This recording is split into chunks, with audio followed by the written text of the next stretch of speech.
Last week, I asked you guys to submit your street photography photos for critique on Instagram using the hashtag KingJvpes.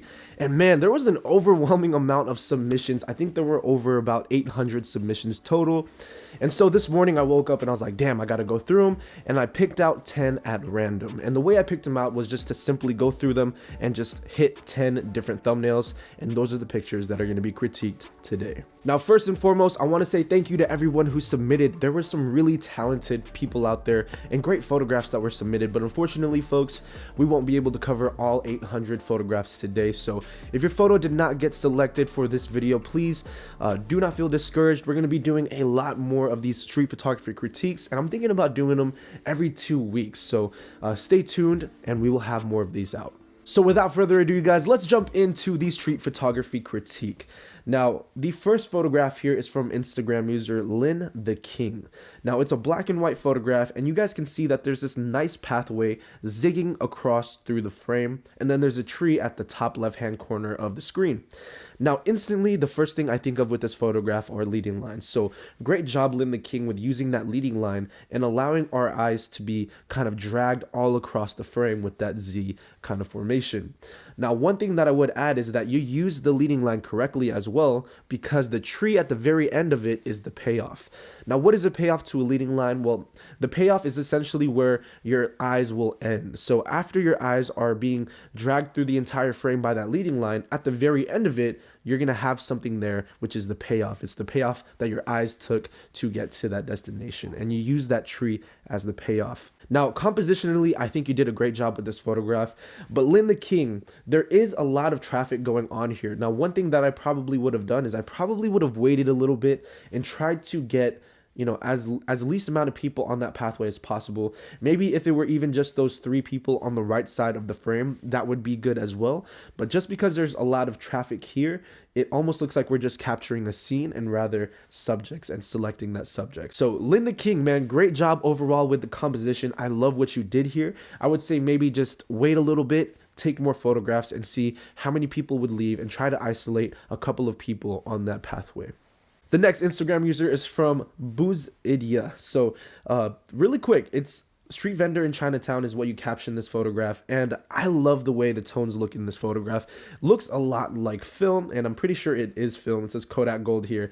Now, compositionally, I like the scene that you chose. It's a street vendor. He's making some food or whatever he's doing. You also have those nice Chinese letterings on the left side of the frame, so it gives more context to what the story is about.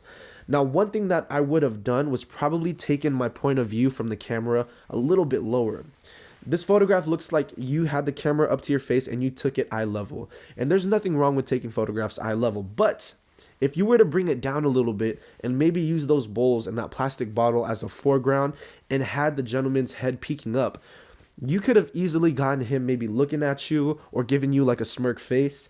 And the best part of all, by lowering that angle, you're eliminating all of the background noise. So all the people in the background, all of the traffic that's behind there, it's pretty much going to be erased, because now by bringing that angle down, you're only seeing that person and everything above him. Now, of course, that can pose different issues as well, but at least you wouldn't have the people in the background. So subject isolation, great job with choosing what your photograph is going to be, getting those letterings of the Chinese letterings on the side. Great composition as well. I'd say just play with the angles a little bit and see where you can eliminate most of the distraction and keep your subject in focus. Moving on, we have a photograph from WAustin Koontz. And man, this is a really cool photograph because it's a dude doing a trick on a skateboard over a cone. And the best part is he's caught in midair, and then there's also that shadow directly behind him.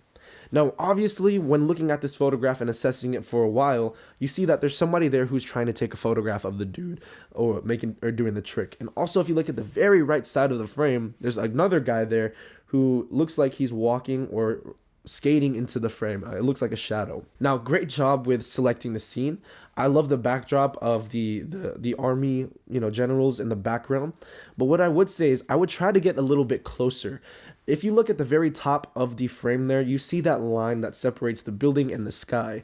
And the sky itself is just a little too blue for this type of scene. So I would have cropped in just a little bit more. And if I were able to kind of, go a little bit closer, I would try my best to just isolate the skater and skater only.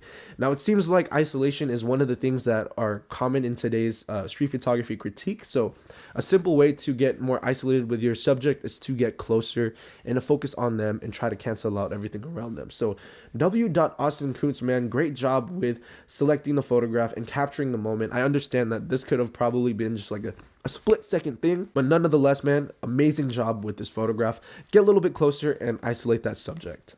Moving on, we have a photograph from aaronm.jpg. Now, Aaron, just looking at your photograph here of the lady walking with an umbrella, looks like a boardwalk there.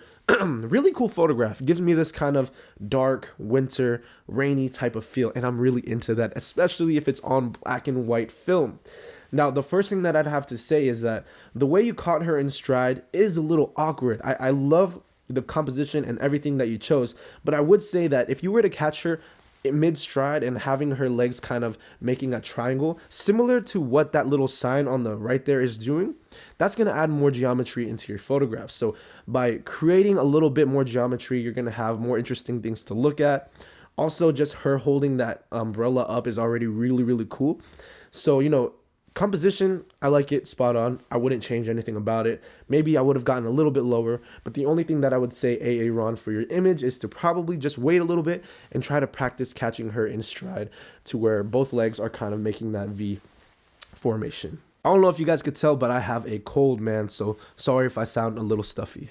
All right, next photograph is from MH.Visuals. Now, I love this composition right off of the bat. The buildings, the leading line at the very center of the frame, amazing. But we are missing one crucial point to this photograph, and MH.Visuals, this is a great photograph already. The only thing you're missing is a subject to focus on. Now, I completely get it in street photography. It can mean absolutely anything too. You can be taking photos of buildings, you can be taking photos of cars, and you can call it street photography. But if you wanted to elevate this composition just a little bit more, I would want to wait there for a little bit and maybe, stand on the sidewalk so you don't get ran over until somebody jaywalks in the middle of the street.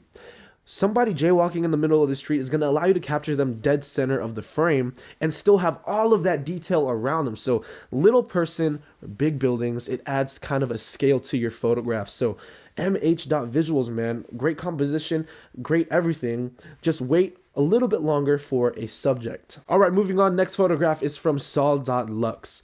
Now, this photograph of the gentleman on the stairs, first of all, those are some really cool stairs. Tri-colored. You have a handrail on the right, and then you also have some highlights up on the top there. The one thing that I would say is probably to crop in a little bit closer. Maybe that bottom of the stairs should be the cutoff. Try not to get the concrete there. I think you picked the perfect scene. I think you picked a really good composition, but I just say get a little bit closer, isolate the person just a little bit more and try to cut out some of that top highlight because it's kind of pulling away from the main focus of your image, which is the person. Overall, really, really good job with selecting the scene.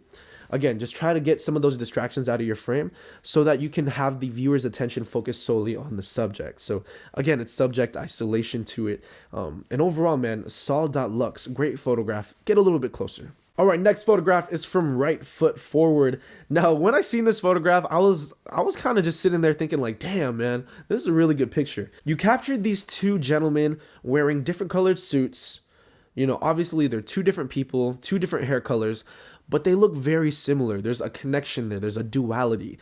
And the fact that you were able to capture this and kind of bring those connections without having to without having any visible connection other than the fact that they look very similar, it just pulled out a really, really interesting factor to this photograph. So there's a story there. These guys could be business partners.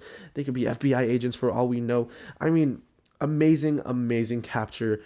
Right Foot Forward. And compositionally, I think you did a great job. It looks like it's San Francisco. There we go. So yeah, man, really good photograph, and this is something that I would shoot in the street as well. Next up, we have a photograph from Photo Aladdin. Now, this one is of a suit and what looks like to be a dress, maybe a bride's dress. So maybe it looks like these mannequins are getting married. So congratulations to the mannequins.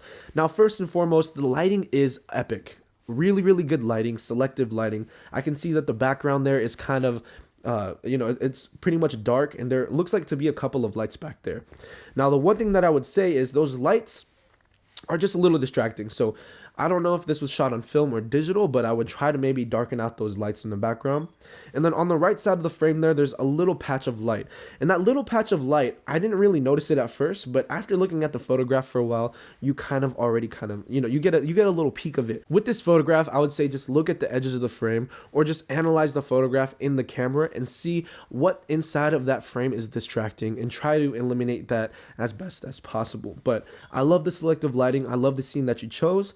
And Photo Aladdin, man, solid job on this photograph. Next up, we have a photograph from jho.manalo from Quebec, Montreal. And it's somebody walking across the street on crosswalk, just cool. And it's a lady holding a bag. And first of all, good job on catching her mid-stride. Also, the composition of this is very, very reminiscent to something like Bresson. You have a lot of different figures. On the left side there, you have a leading line coming from the left side of the frame down to the bottom.